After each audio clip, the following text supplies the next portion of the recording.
Selamat berjumpa kembali. Sekarang kita lanjutkan pembelajaran kita mengenai fungsi if. Fungsi if itu dia digunakan untuk mengisi suatu sel yang isinya sudah pasti, tapi isinya itu bersifat pilihan. Jadi ada beberapa kemungkinan kita disuruh milih untuk dimasukkan sebagai isi suatu sel tersebut. Tetapi di dalam memilih tersebut berdasarkan data lain.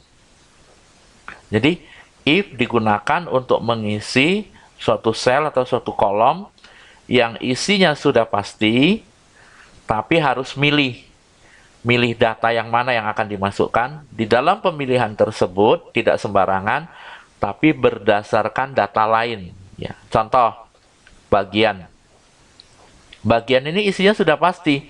Kalau nggak ADM, kasir. ADM atau kasir yang kita pilih untuk dimasukkan ke sini tergantung kepada data lain yang menentukan, dalam hal ini golongan. Contoh Tati golongan A, berarti di sini kita tulis ADM. Kalau misalnya Lucia B, berarti bagian kasir. Jadi pengisian data di sini tergantung kepada golongan. Nah, untuk menyelesaikan masalah seperti ini, kita bisa menggunakan fungsi if. Fungsi if itu sendiri terdiri dari 3 bagian.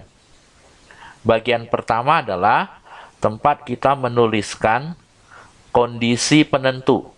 Dalam hal ini, kondisi yang menentukan kita mengambil keputusan karyawan tersebut bagian ADM atau kasir adalah golongan. Jadi nanti golongan ditulis di bagian depan di sini. Nah, setelah kita tulis penentu tersebut dibaca sebagai pertanyaan yang hanya memiliki 2 jawaban, benar atau salah. Kalau benar, maka dia akan mengambil segala sesuatu yang kita tulis di dekatnya. Jadi kalau benar, ngambil yang dekat. Kalau jawabannya salah, dia akan ngambil yang jauh. Jadi benar, ngambil yang dekat. Kalau salah, ngambil yang jauh. Ya. Jadi cara menyelesaikan menggunakan if ini gampang. Tulis sama dengan if kurung buka. Kemudian tulis penentunya. Kalau benar, data apa yang diambil, kalau salah, data apa yang diambil. Hanya seperti itu. Nah, sekarang kita coba membahas bagian. Tadi, ketika ditanya, Tati bagian apa? Kita menjawab ADM. Kita menjawab ADM karena Tati golongannya A. Jadi yang menentukan Tati bagian ADM itu karena golongannya A. Jadi golongan A ini penentu. Nah, kalau kita lihat ke sini, penentunya ada 2. Bisa golongan sama dengan A, bisa golongan sama dengan B. Kita pilih salah satu.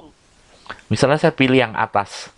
Nah, jadi nanti di bagian depan ini, kita tulis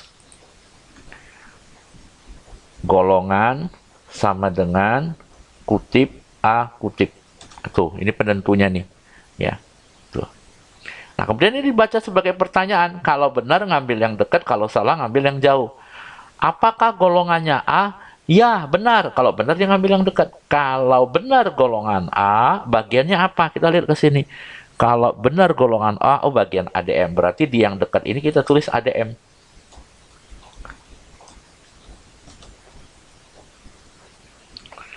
Apakah golongannya A? Salah. Kalau salah, dia ngambil yang jauh. Karena di sini hanya ada 2 kemungkinan. Golongannya ada 2 kemungkinan. Kalau bukan A, nggak usah ditanya lagi. Sudah pasti golongan B. Ya, sudah pasti golongan B. Jadi kalau golongan A salah, berarti udah pasti B. Dia ngambil yang belakang. Ya, kalau golongan A salah, berarti golongan B. Kalau golongan B itu bagian kasir, berarti di belakang sini kita tulis kasir. Tuh, seperti itu. Pak, coba dong Pak, penentunya jangan pakai yang atas, pakai yang bawah. Boleh, pakai yang golongan B juga boleh, nggak masalah. Ini penentunya. Tuh. Apakah golongannya B? Kalau benar, dia ngambil yang dekat. Kalau benar golongan B, bagiannya kasir. Nah. Kalau salah, dia ngambil yang jauh. Kalau golongan B salah, Ya, karena kemungkinannya cuma 2, kalau bukan B ya sudah pasti A. Ya, kalau golongan A, berarti bagiannya adalah ADM. Nah, ini analisanya seperti itu. Nah, sekarang kita masukkan ke sini. If, kurung buka, ya, golongan sama dengan A. Ini saya ambil yang atas ya, untuk dimasukkan. Pemisah bagiannya, saya lihat ke sini. Ini di komputer yang saya gunakan karena sudah di setel ke Gaya Indonesia. Di sini pemisah bagiannya titik koma. Jadi titik koma. Kalau benar ADM, ini yang atas nih yang saya ambil nih. Kutip ADM, kutip. Kalau salah, bagian kasir. Tuh, seperti itu. Cuman, ini tidak boleh ditulis golongan ya, tapi kita tulis yang kita selesaikan ini adalah baris 4. Jadi yang harus kita tulis itu adalah C4. Jadi golongan itu C4. Ini ganti C4. Diklik langsung ke C4 juga boleh. Nah, enter. Ini boleh tarik ke bawah untuk mengkopinya. Nah, kita lihat hasilnya. Tuh, B kasir, A ADM, B kasir, A ADM, berarti betul. Coba Pak, jangan pakai yang penentunya yang golongan A, coba pakai yang penentunya golongan B. Rumusnya berubah nggak? Nah, kita lihat. If, kurung buka, golongan sama dengan kutip B kutip, pemisah bagiannya titik koma. Kalau benar, sesuai dengan ini kasir. Kalau salah, bagian ADM. Golongan nggak boleh ditulis golongan, tapi kita tulisnya C4. Loh, kok C4, Pak? C4 kan A. Yang jelas, yang kita selesaikan ini adalah baris 4. Jadi kalau golongan berarti C4. Isinya mau A, mau B, mau apa, nggak usah kita risaukan. Karena nanti dia akan otomatis. Jadi kalau yang kita selesaikan adalah baris 4, maka golongannya C4. Nggak usah memperhatikan isinya ya, jadi diabaikan isinya, nanti dia otomatis. Nah, ini saya enter. Nah, lihat, ini kan benar. Golongan A ADM, jadi otomatis. Kalau kita copy ke bawah, hasilnya nggak berubah. Ya, ini bagian. Sekarang gaji, tapi ini rumusnya saya munculkan dulu. Saya taruh di sini.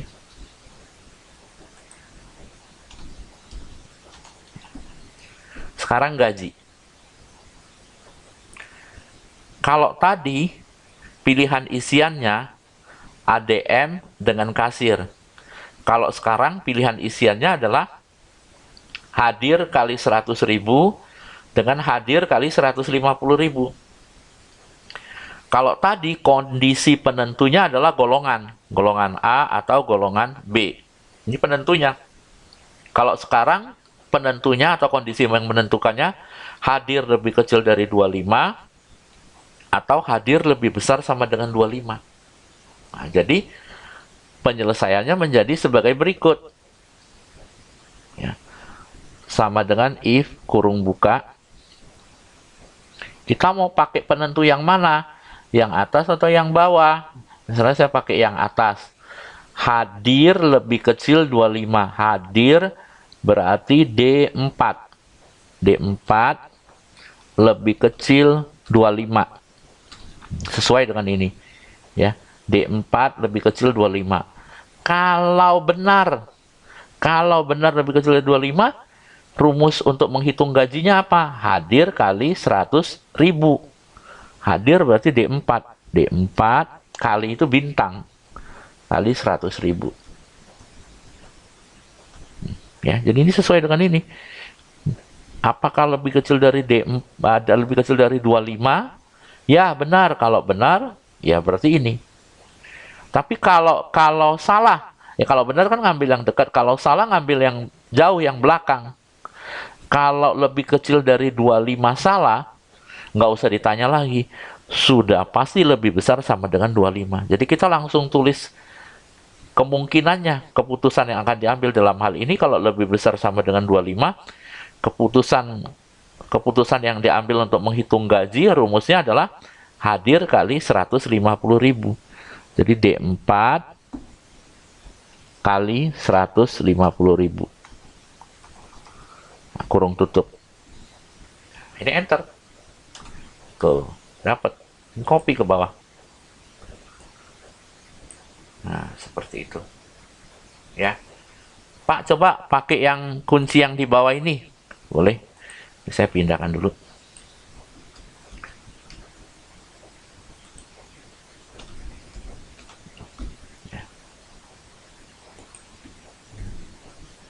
Sama dengan if kurung buka hadir lebih besar sama dengan 25. Hadir yang kita selesaikan baris 4 berarti hadirnya D4. D4 lebih besar sama dengan 25. Pemisahnya titik koma. Kalau benar lebih besar sama dengan 25, rumus yang diambil untuk menghitung gaji adalah hadir kali 150.000. Jadi D4 kali 150.000. Kalau lebih besar sama dengan 25 salah, sudah pasti lebih kecil. Jadi kalau salah dia ngambil yang belakang. Kalau salah berarti kalau lebih kecil dari 25, rumus untuk menghitung gajinya apa? Sesuai dengan di sini adalah hadir kali 100.000. D4 kali 100.000. Kurung tutup. Enter. Nah, itu hasilnya sama. Kita copy ke bawah juga hasilnya sama. Nah. Ya, sekarang uang makan. Untuk uang makan, ya kita lihat ditentukan oleh bagian. Jadi kalau tadi pilihannya hadir kali 100 dan 100.000 dengan hadir kali 150.000, kalau sekarang pilihannya 100.000 atau 150.000. Kalau tadi yang menentukan rumus yang mana yang dipilih, kondisinya adalah, kondisi penentunya adalah hadir lebih kecil dari 25 atau hadir lebih besar sama dengan 25. Kalau sekarang kondisi yang menentukannya itu adalah bagian ADM atau bagian kasir. Ya. Jadi penyelesaiannya kita tulis sama dengan if kurung buka. Langsung pilih mau yang mana nih untuk menentukan kondisi penentu yang mau diambil, yang atas apa yang bawah, bebas. Coba kita ngambil yang bawah ya. Bagian sama dengan kasir.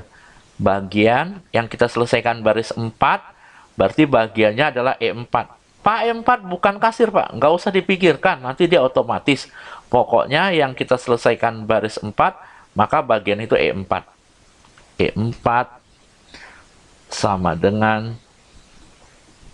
kasir. Pemisahnya titik koma. Tuh. Kalau benar dia ngambil yang dekat. Kalau benar bagian kasir, berapa uang makannya? 150.000. Kalau salah, karena kemungkinan cuma 2, kalau bukan kasir sudah pasti ADM. Ya. Kalau bagian ADM, berapa uang makannya? 100.000. Kurung tutup. Enter. Copy ke bawah. Tuh. Ya, nah ini rumusnya.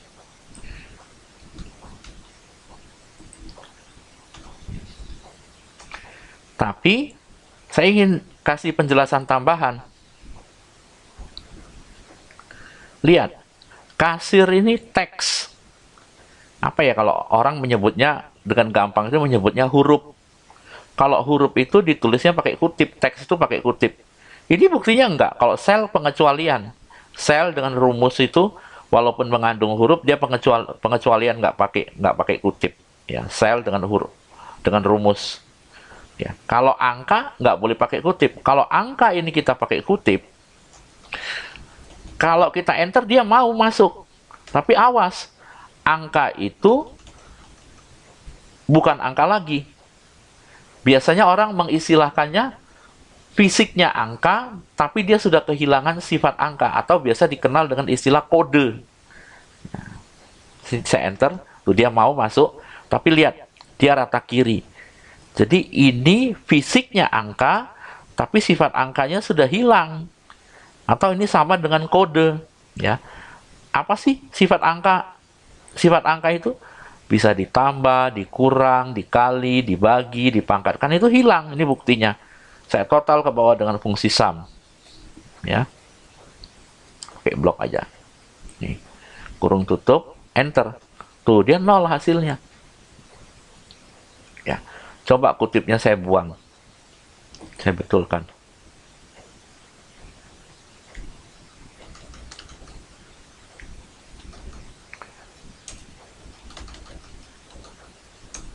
Enter. Tuh. Dia jadi benar. Ya, jadi saya ingatkan untuk teks pakai kutip, teks huruf pakai kutip, tapi teks pengecualian itu pada rumus dan sel. Ini E4 ini menyatakan sel, ya, kotak kecil itu sel namanya. Ya. Kalau angka tidak pakai kutip. Kalau angka kamu pakaikan kutip, maka sifat angkanya hilang. Ya, salah satu sifat angka itu adalah bisa ditambah. Jadi nggak bisa ditambah. Ya. Berikutnya uang hadir. Ya, nih uang hadir. Pilihannya 15.000 kali hadir atau 25.000 kali hadir. Tergantung kepada kondisi penentunya. Penentunya adalah golongan. Sama dengan if kurung buka. Langsung mau penentu yang mana? Atas atau bawah? Misalnya yang bawah. Golongan. Golongan berarti C4 B. Ya. Tuh. Ini nih, yang bawah nih. Kalau benar, berarti 25.000 kali hadir. Kalau benar golongan B, kan ngitung uang hadirnya, rumusnya kan 25.000 kali hadir. 25.000 kali hadir. Hadir itu berarti D4. Ya. Kalau tidak, kalau salah berarti bukan golongan B. Karena cuma dua kemungkinan, kalau bukan golongan B sudah pasti golongan A. Gak usah ditanya lagi, langsung ketik isinya, yaitu 15.000 kali hadir.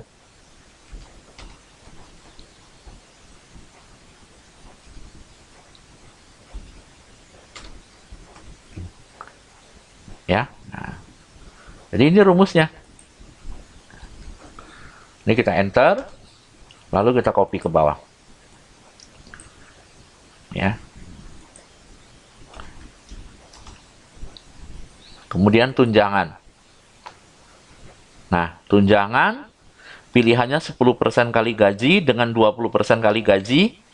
Tergantung penentunya adalah hadir lebih kecil dari 27 atau hadir lebih besar sama dengan 27.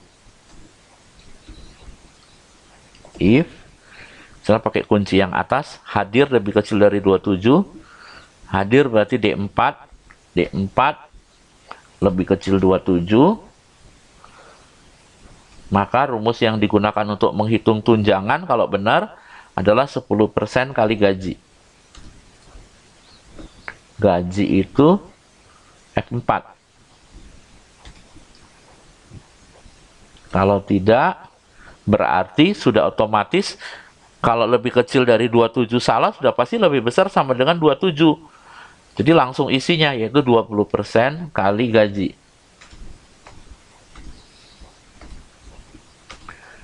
Kurung tutup. Ya. Kemudian enter. Lalu di copy ke bawah. Kemudian lain-lain. Ini saya masukkan ke sini dulu rumusnya. Lain-lain. Lain-lain tergantung pada gaji.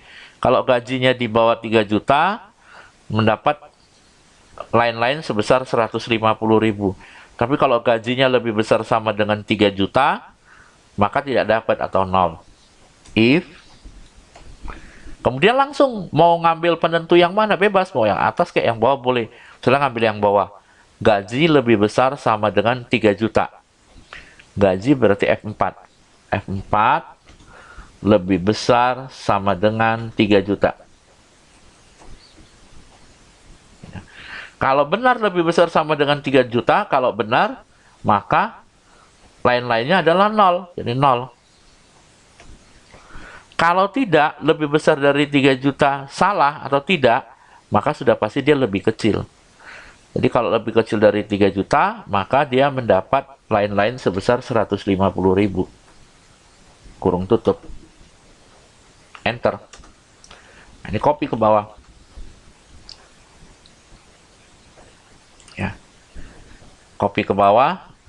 Kalau seandainya mau pakai keyboard, ini di blok, ya dari aslinya ini di blok ke bawah, bawah itu down, down. Jadi copy ke bawah CTRL-D. Total.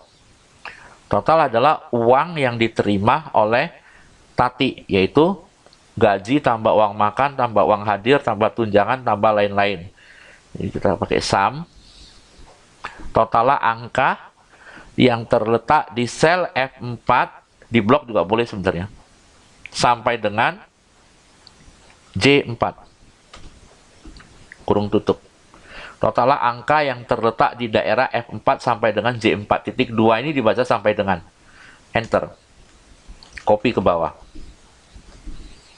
Ya, kalau mau total ke bawah ini tinggal copy dari yang tadi rumus yang kita masukkan, tapi kita ulang aja karena harusnya dari gaji. Sum kurung buka totallah angka yang terletak di F4 sampai F8. Pakai blok boleh ini saya blok. Tuh, kurung tutup. Nah, kalau keluar kayak begini, ini tandanya kurang lebar, lebarin aja. Nah, ini copy ke kanan, tarik ke kanan. Ya, ini garisnya dibetulkan aja. Tuh, ya. Ini lain-lain rumusnya.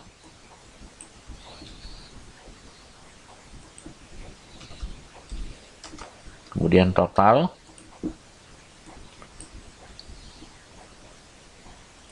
Total dia ada 2 rumus ya.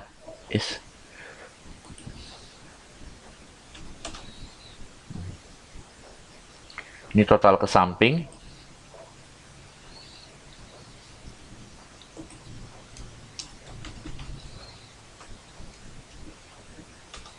Ini total ke bawah. Total ke bawah. Yang ini tadi. Digaji ya, total ke bawah.